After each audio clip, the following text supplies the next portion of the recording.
Hola a todos. En esta segunda charla que voy a dar sobre el transhumanismo, hace ya un tiempo, unos días, una primera charla sobre el transhumanismo, humanismo y transhumanismo. En esta segunda conferencia, voy a hablar sobre un tema que se titula las máquinas inteligentes y los cyborg.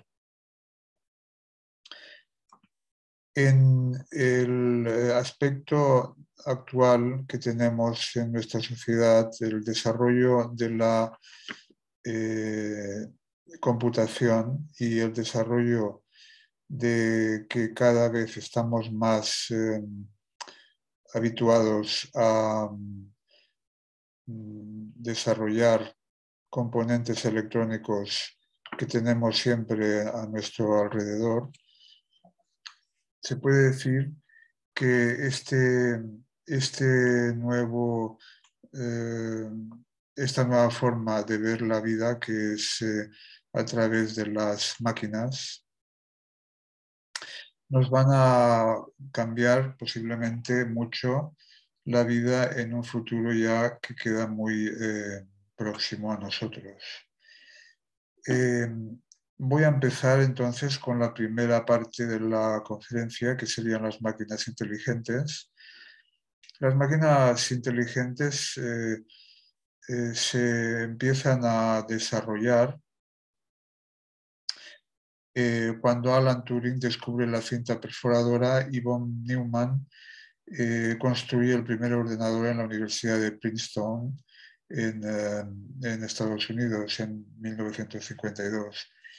Eh, a raíz de entonces, se puede decir que el desarrollo y la evolución y progreso de la informática ha sido imparable y que a partir de ahora dijéramos que no sabemos a dónde nos va a conducir, pero sí que podemos establecer unos criterios, unas posibles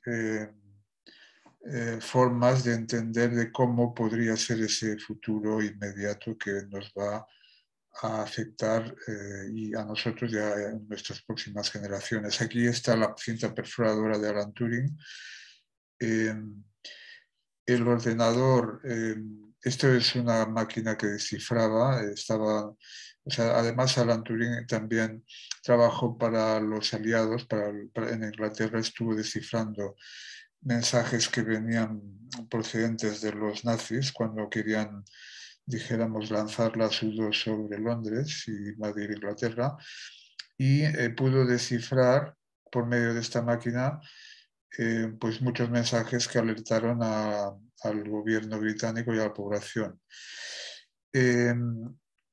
El desarrollo de estas máquinas, de estas computadoras, a partir de mediados de siglo, tuvo un precursor en Julian Huxley, que era el hermano mayor de Aldous Huxley, que en su mundo feliz, y digamos que está, el mundo feliz está eh, muy relacionado con la actualidad. Es decir, leyendo la frase esta, una dictadura perfecta tendría la apariencia de una democracia, pero sería básicamente una prisión sin muros en la que los presos ni siquiera saldrían para escapar, soñarían con escapar, perdón.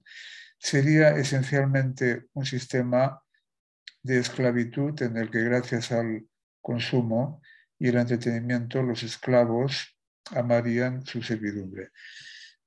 Como dice este párrafo, la sociedad actual nos podríamos mirar en un espejo tal y como dice el texto que acabo de leer de Aldous Huxley. Digamos que nuestra vinculación y nuestra necesidad de estar más o menos atrapados con la informática es cada día más importante. Bien, después de Alan Turing y de Huxley, digamos que en el año 1960, un artículo que sale en la revista Astronautics eh, empieza a, o formula, inventa la palabra cyborg, que es una combinación de cibernauta, que es una combinación de cibernética y organismo cibernético. Lo inventaron en este artículo de cyborgs y espacio, lo inventaron Manfred Kleins y Nathan Klein en esta época de los 60. Posteriormente, Vita Moore, que es esta mujer que aparece en la imagen, hizo un manifiesto transhumanista. Esta mujer era esposa también de Max Moore, que ideó una especie de sociedad que se llamaba Extropía en 1988, donde que tenía como propósito, pues eso, conseguir que el ser humano se desarrollara en todas sus capacidades y además artificialmente implantarle nuevas posibilidades de superación, eh, pero de una manera ya, dijéramos, no natural, sino eh, creada a propósito para implantarla en el cuerpo humano o en el cerebro. Posteriormente, en los años 90, se creó una asociación también que se llamaba World Transhumanist Association, que es por las siglas WTA, y en este es el logo de Extropía. Y en esta asociación creada por Nick Bostrom, la máquina eh, tenía que crear un poco el camino para que el ser humano pasara por ahí. Machine intelligence is the last invention that humanity will ever need to make.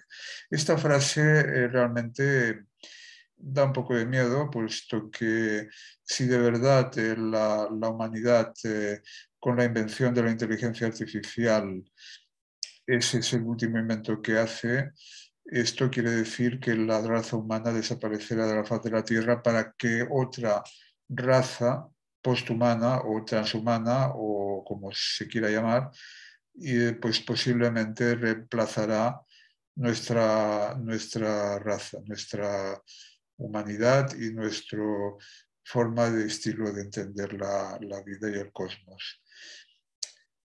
Otro teórico y que está en relación con el desarrollo del transhumanismo es Raymond Kurzweil, que también tiene una asociación, una fundación que se llama Calico, California Life Company, y que también es para promover todo esto que he citado antes, que también está interesado Max Moore y otros. En el 2004, curiosamente, hay un primer conato de Cibor que se crea, que él mismo lo dice que es el primero, que es este chico nacido en España, en Mataró, más concretamente, pero de padre irlandés y madre hispano-alemana, que es Neil Harbison y que se implanta una antena en el cerebro. Hablaré más adelante de esto, puesto que ahora voy a pasar a hablar de Mark Zuckerberg de Facebook, que con Priscilla Chan, su mujer, crean Chan Zuckerberg Initiative, que es también una sociedad, una fundación que tiene como propósito la de eh, eh, hasta fin de siglo, dicen siglo XXI, quieren investigar para curar enfermedades y otras cosas, potenciar la mente humana, en fin. Esto supongo también que también es una excusa para otros proyectos que se mezclarán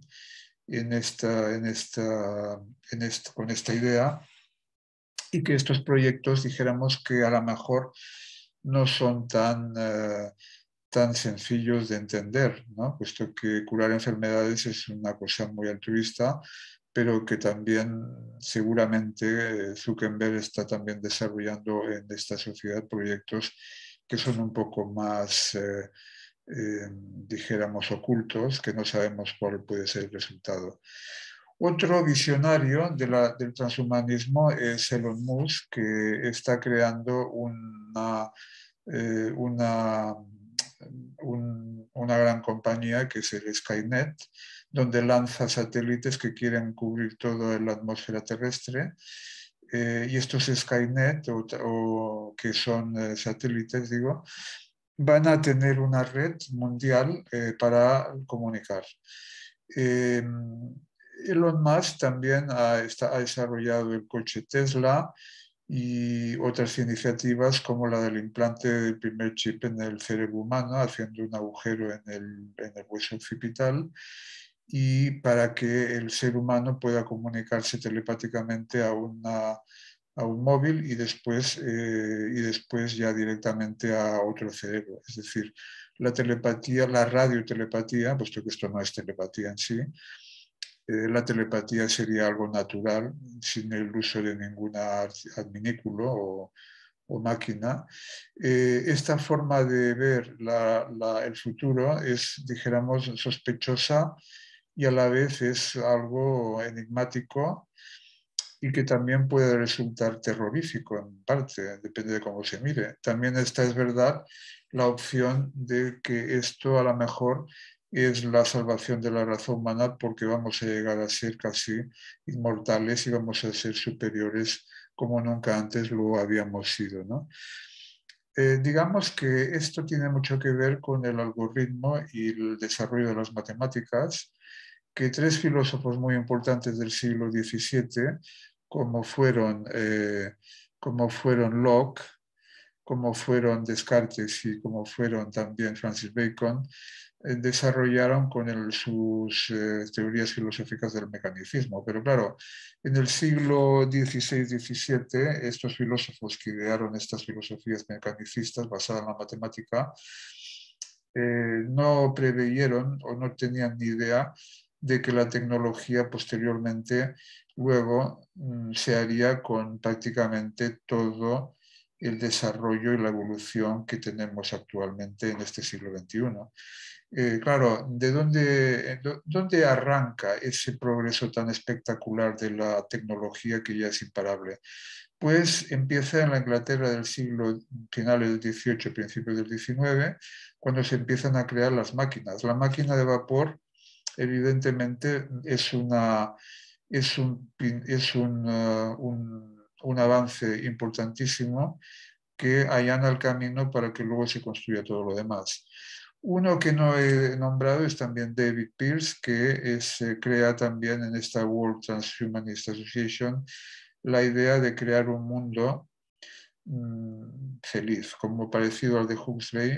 Este también con Bostrom y Max More crean esta asociación, pero luego él también crea otra que se llama Neuroethics, en donde quiere establecer un mundo donde todo el mundo sea feliz, regido por las tres S, es decir, super inteligencia, super longevidad y super felicidad. Dice Raymond Kurzweil que en el año 2029 el test de Turing ya quedará desfasado, en el sentido de que si ahora este test de Turing lo podemos utilizar para saber si estamos delante de una máquina o no, ya lo vemos muy a menudo cada día cuando usamos el ordenador, que nos ponen cuando rellenamos una solicitud o lo que es, o lo que sea, nos ponen yo no soy un robot, ¿no? Y tenemos que clicar ahí para que la solicitud pueda salir. Pero este test de Turing, como digo, es un test que hace que uno pueda saber si está delante de una máquina o no, en este caso vía Internet, claro está, ¿no? Sí que la podamos ver. Pero este test de Turing vaticina, como digo, Kurzweil, que en el año 2029 ya no va a ser posible porque la máquina va a ser tan lista e inteligente que nos va a poder engañar sin que nosotros nos enteremos. Esto, desde luego, no es que cause terror, es que realmente es ya preocupante o podría serlo, siempre y cuando el uso de las máquinas se utilice de una manera correcta. Pero también es verdad que eso es una utopía que posiblemente no será así, ¿no?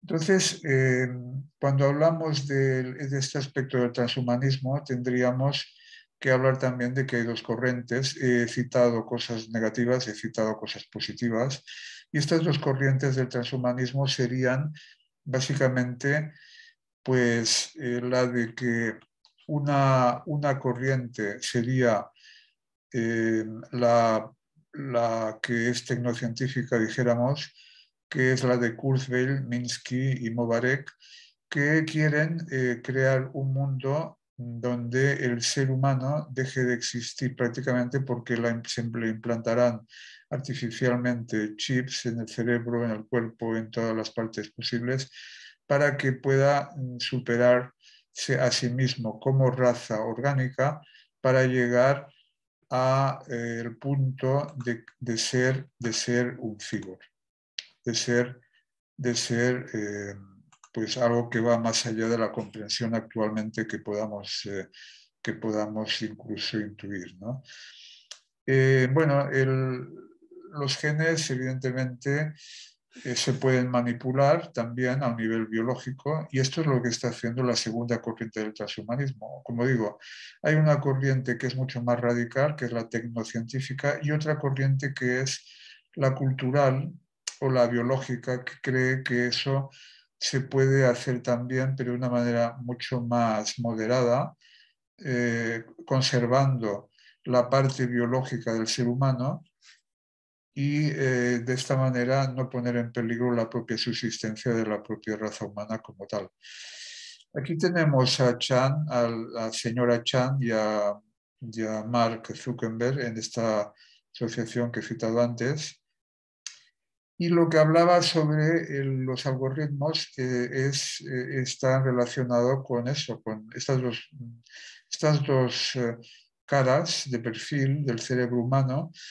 Una está trazada con diseño mecánico interior y la otra con un cerebro orgánico y con una pequeña parte que a lo mejor es que eso podría ser mecánica. Bueno, realmente lo que está clarísimo es que los algoritmos, como he citado a estos filósofos mecanicistas, Descartes, Locke y Bacon, si nos basamos en la matemática para entender el mundo, evidentemente entonces no estamos entendiendo el arte ni nunca lo vamos a entender. De manera que el arte trabaja y los creadores trabajan con la intuición. Los ordenadores no tienen nada que ver prácticamente o el futuro que nos espera, la transmisión intuitiva va a estar, como digo, controlada por los chips o por una telepatía que es radiotelepatía, que no tiene nada que ver con la intuición o con la transmisión de ideas a través de creaciones artísticas o de intuiciones. Y esto es preocupante, puesto que en realidad lo que ha sido la humanidad, el desarrollo, siempre han tenido individualidades que han modificado el camino para bien. O sea, Leonardo da Vinci, los descubrimientos de la rueda, del fuego en la época ya prehistórica o posterior, neolítico, y otros descubrimientos que sin parangón han motivado nuestra evolución. Claro, si nosotros ponemos a dibujar a una máquina o a hacer un cuadro, puede que lo haga mejor que un cuadro de Velázquez, ¿no? El resultado. Pero el resultado también va a ser frío, metálico, va a ser un resultado que no va a tener el alma que pone el artista cuando genera sus obras, ¿no? Entonces, aquí tenemos a Descartes, con frecuencia una falsa alegría vale más que una tristeza cuya causa es verdadera, ¿no? Una frase muy curiosa, muy cierta y también otra frase importante que todos sabéis que dijo fue la de que pienso luego existo, ¿no? Aquí tenemos a Elon Musk o Musk, y los satélites que quiere organizar en la atmósfera terrestre para crear este nuevo mundo futurista con la compañía Skynet, que además es una compañía que me recuerda a la película Terminator, bueno, está basada en eso, en la película Terminator, que precisamente cuando Arnold Schwarzenegger intenta averiguar que esta compañía quiere, dijéramos, apoderarse de la sociedad, ¿no? Porque hay una inteligencia artificial que quiere, dijéramos, dominar, ¿no? A todas las mentes. Bueno, Terminator, de hecho, es el propio Terminator, sería un cyborg, ¿no? Aquí tenemos en la parte, dijéramos, como he dicho yo, que hay dos ramas en el transhumanismo tecnocientífico de Ray Kurzweil, Marvin Minsky y Hans Mobereg, y luego tenemos la otra rama, que es el transhumanismo cultural filosófico, cuyos filósofos más representantes serían Derrida, vamos, constructivista, Foucault o Deleuze. Otro filósofo que fue precisamente Ortega y Gasset, yo soy yo y mi circunstancia, y si no la salvo a ella, no me salvo yo. Ortega y Gasset es un filósofo que ya en los años 30 y a mediados del siglo vaticinaba que, aunque él, claro, no sabía nada de transhumanismo, ni lo preveía, pero sí que realmente intuía que la tecnología podía ser un problema si no se utilizaba como un medio, no como una finalidad, ¿no? Por eso Ortega y Gasset dice que hay una cosa que dice muy importante, que es que el ser humano debe saber lo que desea. Es decir, si nosotros no sabemos lo que deseamos, vamos a caer en el gran error de dejarnos llevar por la improvisación sin tener en cuenta exactamente lo que va a pasar con nosotros si no controlamos la tecnología nos va a fagocitar. Otro pensador que está de acuerdo en parte con estas ideas de transformación humana, pero que también pone la voz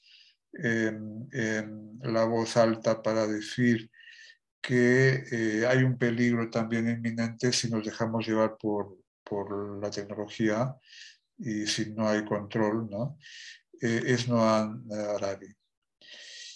Bien, y aquí acabo la exposición de la primera parte de la conferencia, en donde he hablado de sobre todo de estas dos ramas que hay en relación con el desarrollo del transhumanismo, ¿no? Bien, a partir de ahora voy a hablar sobre los cyborgs. Los cyborgs, la palabra, como digo, empieza a desarrollarse en los años 60 con este artículo que escribieron Klein y Klein, en donde citan, pues eso, que un nuevo organismo cibernético va a ser partícipe de los logros que el hombre haga en la sociedad. Tenemos en esta película Yo Robot de Asimov, estos robots, no sé si habéis visto la película, pero aquí tenemos a los protagonistas que están luchando contra unos robots que se rebelan. Un caso que podría ser posible en el futuro, revelarse unos robots que ya tienen una inteligencia artificial y que se rebelan contra el ser humano porque ya no lo necesitan, aunque en realidad las tres leyes de la robótica de Isaac Asimov serían: un robot nunca puede dañar a un ser humano, un robot debe obedecer a un ser humano y un robot debe preservarse a sí mismo siempre y cuando las dos primeras leyes no estén en contradicción con la tercera. Pero claro, en esta película de Yo Robot, que además es basada en la novela de Asimov, un robot, una inteligencia artificial que hace que los robots puedan funcionar en la sociedad humana también, ayudándonos, en teoría, entre comillas, pues crea un robot, crea un virus en un robot que se expande a todo el colectivo de robots que están ya conviviendo con los seres humanos y entonces se rebelan contra la humanidad para destruirnos. Claro, es una película de ciencia ficción que de hecho ahora esta ciencia ficción no nos parece tal, puesto que ya estamos al borde de tener pronto en casa robots y de que estos robots seguramente estarán controlados desde un poder central, como Elon Musk quiere hacer, y este poder central, si hay alguien que lo hackea o hay un virus que se introduce en ese poder central, pues podría ser que estos robots se rebelaran contra nosotros. Por otra parte, una inteligencia artificial que fuera, dijéramos, tan superior a nosotros, pensaría que a lo mejor el ser humano ya no es necesario en la Tierra y pensaría también que es la propia inteligencia artificial la que debería de dominar el propio planeta. Entonces tenemos el problema de que si dejamos que la tecnología controle excesivamente todo, el poder, la sociedad, la cultura, nuestros documentos personales, nuestra privacidad, podemos caer en el riesgo de que esta situación se vaya de cauce y pueda crear un problema, dijéramos, no ya de una guerra entre seres humanos, como ha pasado siempre, sino que sea una situación imparable donde la raza humana pueda desaparecer. Aquí tenemos el Terminator, este que estaba hablando. Dijéramos que la situación del ser humano actual, como digo, el implante va a ser bastante posible dentro de no muchos años. Si nos implantan no un electrodo, porque ya se ha quedado desfasado, si nos implantan un adminículo, un chip, ¿no?, dentro del cerebro, puede que acabemos como este Terminator, que es medio artificial y medio humano. Y entonces ya, ¿cuántos tipos de razas habrá humanas? A lo mejor habrá una raza humana aún biológica y orgánica, gente que no haya querido implantarse nada, aún estando obligados, puede que estos seres humanos se tengan que cobijar en algún sitio porque estarán tan controlados que a lo mejor no será posible que esto pase.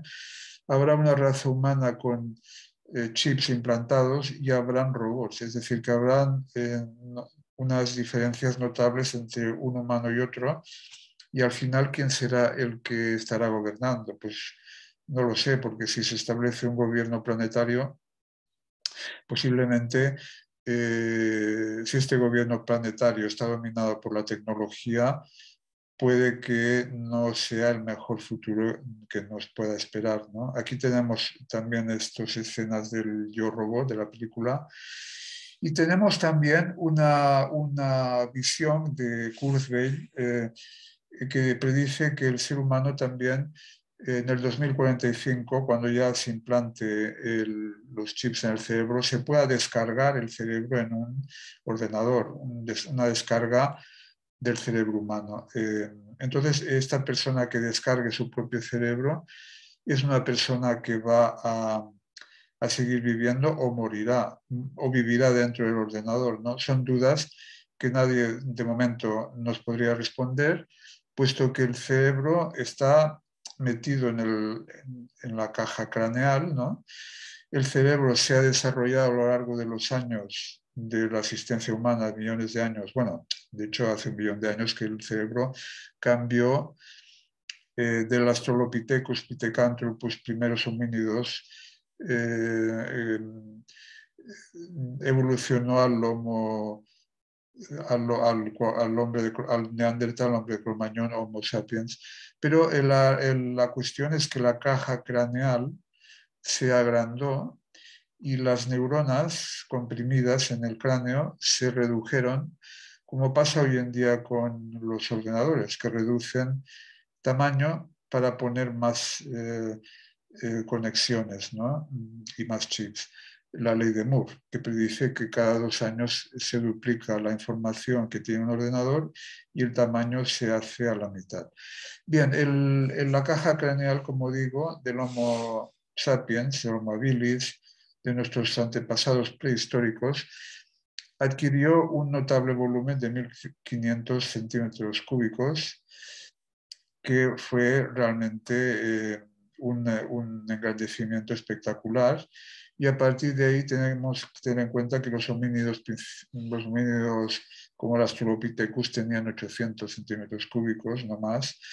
De pasar a 1.450 a 1.500 centímetros cúbicos ya nos posibilitó el desarrollo de una inteligencia, la fabricación con sílex con piedras y con sílex de armas, de lanzas, de puntas de lanza, de flecha, para poder cazar y poder hacer pequeñas construcciones, hábitats donde el hombre se podía proteger de la inclemencia del tiempo, etc. Y posteriormente esa tecnología conllevó que nos hiciera la vida un poco más agradable, puesto que también nos creábamos un hábitat y un entorno más favorable para nuestra propia existencia. Bien, como digo, está la inteligencia relacionada con el mayor número de neuronas que puede contener. Claro, el 1.500 centímetros cúbicos en la caja craneal humana es lo máximo que puede tener. No hay más posibilidad de engrandarlo más, de engrandecerlo más, quiero decir, o de que haya más posibilidad de contener ahí más neuronas porque ya el espacio está prácticamente saturado. Hay 86.000 millones de neuronas en el cerebro humano y tenemos pues unas conexiones sinápticas entre neuronas de 15 seguido de 14 ceros. Claro, la cantidad es astronómica, ¿no? O sea, es brutal. Un ordenador, una inteligencia artificial puede superar eso. Pues no lo sabemos. Es posible que las conexiones sinápticas, que son un 15, como digo, seguido de 14 ceros, puede que sí, que la pueda... de momento no, claro está, pero evidentemente si la inteligencia artificial consigue crear unas conexiones sinápticas en un ordenador mayor que el propio cerebro humano, estaremos hablando ya de un competidor serio en cuanto a lo que es la inteligencia, porque ya no sería la inteligencia humana, sino que ya sería otra cosa, ¿no? Bien, tenemos entonces, como digo, que el Kurzweil, lo que decía antes, vaticina que hay una posibilidad de que cuando descarguemos el cerebro en un ordenador, podremos vivir en una realidad que será como la película Avatar, una realidad virtual, donde podemos vivir ahí como si fuera la auténtica realidad, ¿no? También es verdad que hay teorías científicas actuales que dicen si no estaremos viviendo en una realidad virtual ya, tal y como vemos, ¿no? esa realidad. El avatar, digo, sería pues el desarrollo de 4 avatares principales. El primero sería transformar un poco el cuerpo humano con chips. El segundo paso sería ya establecer conexiones radiotelepáticas entre un cerebro, un móvil o otro adminículo que pudiera conectar con otro cerebro humano. El tercer paso sería el conectar entre cerebros directamente con chips integrados y metidos en el cerebro. Y el cuarto avatar sería el que ya pudiera circular y vivir independientemente en una realidad virtual. Claro, esto suena tan a ciencia ficción que nos parece una cosa imposible. Aquí tendríamos una forma de ver el transhumanismo cultural donde hay pues, todas las posibilidades que pueda tener en el cuerpo humano para implantes y para nuestra propia fisionomía. Este es Neil Harbison, que he comentado antes. Esta antena que se ha implantado Es una antena que le puede permitir el ver los colores, aunque en realidad él nació ya viendo grises, no tenía células conos, que son los que nos permiten ver los colores. Y entonces lo que pasó es que él en el año 84, digo, ahí en el 2004, perdón, se implantó esta antena en el occipital, dentro de, o sea, ya conectada con el cerebro, y por medio de la música se aprendió modulaciones de música que representaban colores y entonces él puede ver los colores cuando oye música o puede pintar porque la visión de la música le produce esa sensación de que ve los colores. Se lo aprende de memoria y puede pintar. Bien, él se considera el primer cyborg de la historia. También es un artista de la instalación y músico. Aquí tenemos también unos electrodos en el cerebro, una cosa que es muy normal cuando vamos al médico, que muchas veces nos hacen electros y otras cosas por mediación de estos electrodos. Aquí tenemos también a Neil Harbison. Y aquí tenemos el chip que Elon Musk quiere implantarnos en un futuro, él y otros, claro, en un futuro dado. Vemos que es un chip muy pequeñito, parece una moneda, ¿no? Y vemos el agujero que tendría el cerebro y donde iría implantado este chip. Esto nos recuerda un poco la trepanación de los, bueno, al menos a mí me lo recuerda cuando estuve en Perú. Hablaba mucho cuando estuve en Machu Picchu visitando las ruinas incaicas sobre la trepanación, ¿no? Que ellos hacían, además poniendo unas tablillas en el cerebro humano para que se hiciera más alargado, ¿no? Neuralink es entonces una sociedad de Elon Musk que está lista para probar sus chips cerebrales en seres humanos. Hay otro caso de Jepsen, es una científica que quiere también hacer un casco donde ese casco permitiría la transmisión de ideas también vía radiotelepatía. Y aquí tenemos una colmena de abejas en donde yo lo he comparado esto con lo que se podría ser la sociedad del futuro. Es decir, si esa sociedad del futuro está dominada absolutamente por un poder central que dirige el mundo por medio de la tecnología inalámbrica, podríamos caer en el problema de que eliminásemos las individualidades y de que fuéramos partícipes de una sociedad humana completamente planetaria, pero únicamente colectiva, en donde no habría espacio para el individualismo. ¿Queremos realmente organizar una sociedad así en el futuro? Pues eso es un poco la pregunta o la duda que yo tengo y que os formulo.